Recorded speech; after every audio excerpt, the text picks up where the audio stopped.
Okay, today we're going to be tying a variation of the classic parachute items. The hook and the vise is a fulling mill FM50 size 14. For the thread for this fly, we're using a Veevus 10-aught in purple.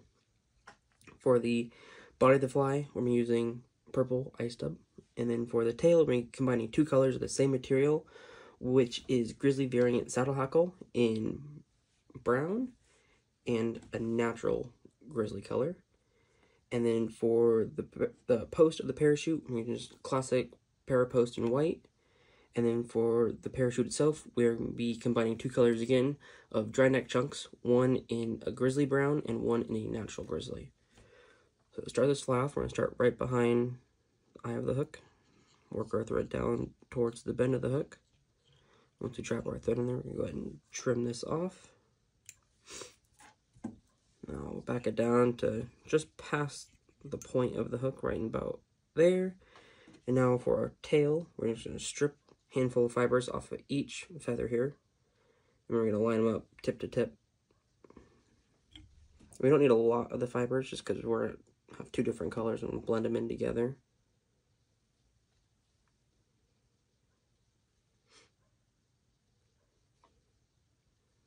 And the two fibers happen to be different lengths, so we just got to line the tips up, blend them in a little bit.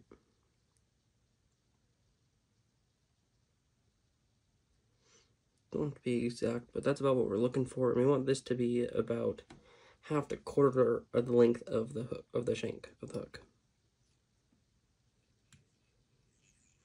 And one thing I like to do for tails like this is I do one wrap underneath the bottom of it towards the bend of the hook and one wrap on top, and that'll keep that tail sitting high and up rather than bending down with the bend of the hook. And I'm going to wrap up on these fibers a little ways just to keep the body consistent. Then we'll trim it, and now we can add in some ice step before we add in our post. So with the post or the ice step, we want to start off with a little bit and try to taper up, and it's usually easier to add more on than it is to try to take some off of the fly. So we'll start off with a little bit and slowly add more on. And the easiest way to get it to stick to your line is just to noodle it on there like so.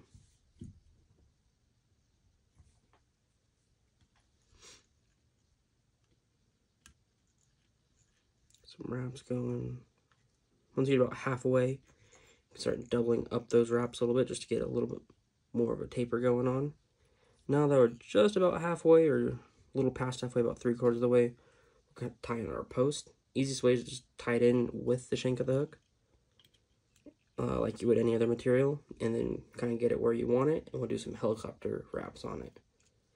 Try to make a little base on this. It's kind of works against you in the beginning, but once you get a couple wraps on it, it'll stand up and stay out of your way.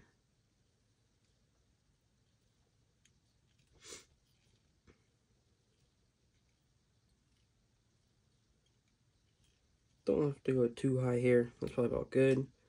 Now from here, we're going to tie in our dry fly hackle. And one thing I like to do when I'm tying in this type of a feather is I'll kind of fan out the last few barbs on it, and I'll trim them. This will help the thread grab onto these guys, have those really short barbs now, and it'll keep it from trying to slip out or move around on you a whole lot. So let's tie that in with the shank of the hook again, and we'll eventually, once we get our second color in, wrap up. This one I've already pre-cut, but I cut it down to have those small barbs out. Do the same thing, tie it in on the shank of the hook. Now we got them both tied in, we'll kind of stand them both up.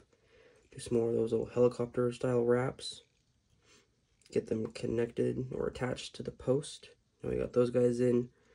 We can go ahead and finish off the fly with a little bit more ice dub. Again, we don't need a whole lot because we don't have a lot of the fly left.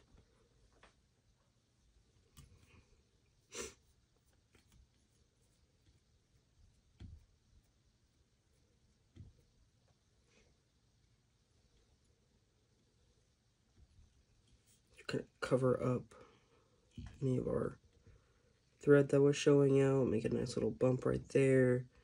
Keep wrapping forward. Leave a little bit of space at the eye. Get a couple wraps in there. And now from here, we're going to grab our 2 pieces of dry fly hackle. Try to separate them off of the post a little bit. And now we're just going to wrap down the post.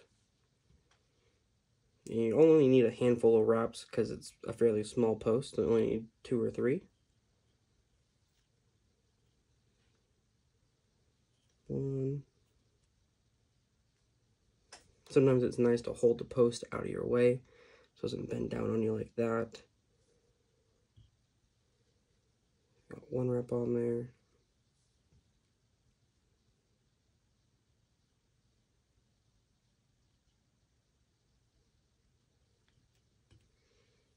I think I'm only going to do 2 on this one.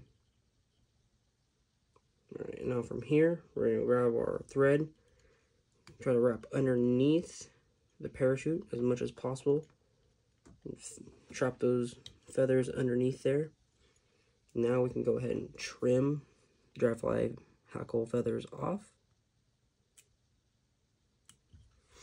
And now from here, we're actually going to adjust, or first we're going to trim this down to the height we want it, which is probably right about there.